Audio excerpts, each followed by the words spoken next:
I'm Elspeth, a volunteer with the LGBT Heritage Project NI, here to talk about the cathedral buildings behind me and the activities going on in the 1990s.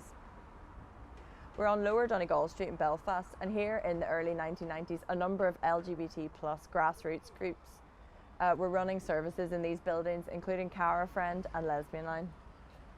In 1995-6, Cara Friend would host their 1 in 10 youth club meetings for LGBT 17 to 25-year-olds here in the cathedral buildings.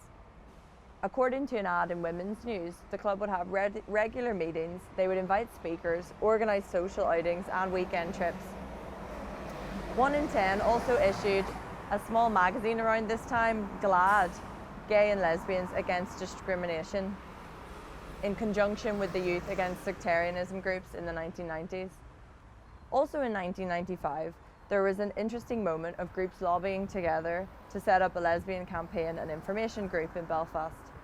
A conference first took place on the 29th of October with representatives from Lesbians Organising Together, LOT, and Lesbian Line in order to go about doing this.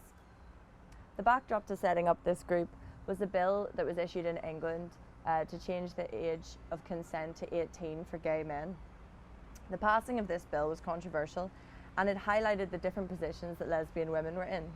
As was written in Women's News in 1995, the situation for lesbians in Northern Ireland at this time is very vague, to say the least. Women needed to know what their legal rights were in regards to child custody, housing and employer discrimination on the basis of sexuality. Whilst up until now Lesbian Line could refer individuals that called to different solicitors, it was clear that they couldn't do all the work. It wasn't feasible, and so they had to work together with other groups. Groups at this time were recognising the need for a wider context of lesbian action in the city of Belfast and the need for Lesbian Line and other groups to work together. It's great to look back at these cathedral buildings and think of all the incredible work being done here by numerous LGBT plus grassroots organisations.